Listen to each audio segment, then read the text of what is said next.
Hey, what's up? My name's JM Chelly and welcome to my channel. This month I'm doing 31 tips in 31 days. 31 author tips through the entire month of July 2024, every single day. This is tip number 16, and I want to talk about pricing your book. Now, this should be pretty straightforward, and I'm hoping you don't have this problem, but I've seen a couple of pitfalls and a couple of approaches to this issue across various authors. Now, if you're traditionally published, again, this is not this is not a tip that's going to apply to you because your publisher is going to set the price, and that's it. For self-publishers, you have control over the price. Now, there are a couple of ways to look at this. Now, most self-published authors these days are doing trade paperbacks. They're not doing mass market, right? So they're doing, maybe 6x9 or 5x8 or somewhere in that vicinity size book. And when you go out and look at paperbacks and hardbacks of those dimensions and what people usually charge, you could look at that and say, well, that's what I'm going to charge my book along the same lines.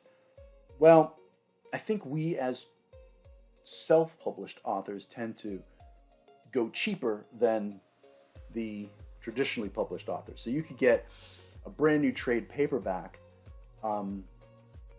for 20 something dollars, $23 or so, right? Brand new paperback novel, right? Hardcovers going for $30, $40 or more, right? So we look at that and think, oh my God, I'm not so-and-so, Mr. or Mrs., New York Times bestselling author, right? I'm Mr. Self-Publisher who's trying to, wouldn't it be wonderful if I sold like 100 of these things, So am I going to price my book at, $20 for a paperback? Maybe not. I say maybe. I'll get to that in a minute. You want to make it like, let's make this price attractive. So I've seen paperbacks go for, among, self-published authors, $10.99 or less. Whew. So here's the thing with that. Yeah, that's going to probably make your book very accessible, and especially if you're selling, but your book is probably worth more than that, and you probably could make more off of it if you cared to. And again, this is a strategy of, do I price it to move, or do I price it to make a little extra money? And where is the line in the sand that says I've accidentally priced my book like it belongs in a bargain bin? Now, $10.99 for a self-published trade paperback, I think is okay. I've seen some go like $7.99 for a trade paperback, full-on novel, 200 plus pages, close to 300 pages sometimes. $7.99. What? That feels like your books is heavily discounted, and I wonder if someone might look at that price and go, what's wrong with that book? Why is it so cheap? When they're so used to looking at books, out in the world that are $20, $23 for a paperback of the same size, same length. So there's that to consider. So it's this kind of double-edged sword where you want to price your book to move, but you don't want to shoot yourself in the foot and make it look like you're selling some kind of like, hey, if you bought your fantasy adventure on Wish, you don't have to pay as much. And look, here's you got a good book on your hands. You want to price it accordingly, and you want to make money. So it's a difficult decision to make. So my advice is this: check out what traditionally published books are priced as. Check out what other independent authors, self-published authors, are pricing their book as, of a similar length as yours. See how they're doing it. And try to stick within that same ballpark within a few dollars. right? And you certainly don't want to price yourself out. You know, I'm not going to price my paperback book the same price as Stephen King's paperback book, right? But I'm also not going to sell it for $8.99, right? So I have to find some place in the middle that's the sweet spot, where if I go to a book show where I have, you know, a table where I'm selling all my books at a show somewhere, people are going to be like, oh yeah, you know, $13? That's not too bad, you know, or $20, I don't know, you know, or if they look at it and go $7, what, you know, right? So I try to find that sweet spot, and I just said it, and for me, that seems to be $13. But I've seen $15 for trade paperbacks. I've seen 20. I have seen 20. And I had a conversation with the guy that was selling his trade paperbacks for $20 a pop.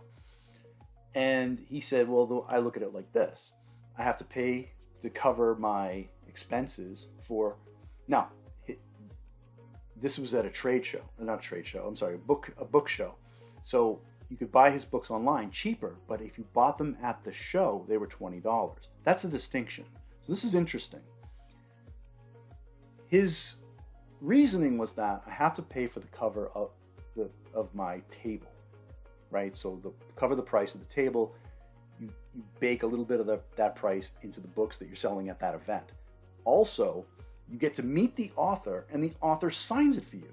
Now, that's a good point, because when you buy traditionally published books, if you pre-order them signed or anything like that, you are going to pay more. If you happen to pick up a signed copy in a bookstore, it could be the same amount. But meeting the author, having that conversation with them, signing the book, and all this kind of stuff, okay, that does increase the value. Why not? So that's something to consider too. If you have an online price versus an in-person price at a book show. So I don't have the answer for you. I'm not going to tell you, you know, it's this dollar amount for every, 100 pages. There's no formula for that. I think you need to find your own way and do your own research and figure out what works for you.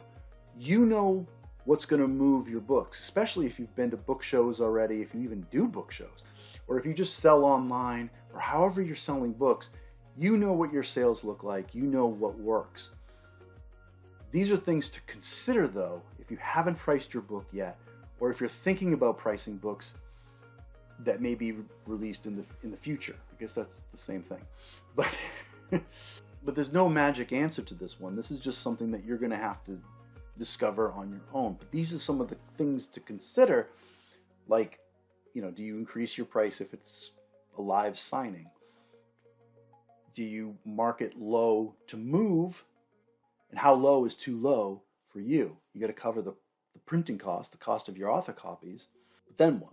How much of a profit margin do you want? Razor thin, a little bit more? What do you think? So those are the questions to ask when you're pricing your book.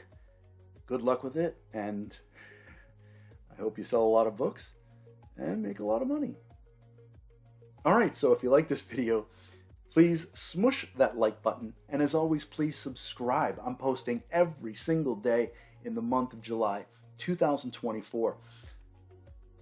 So, I'll see you tomorrow.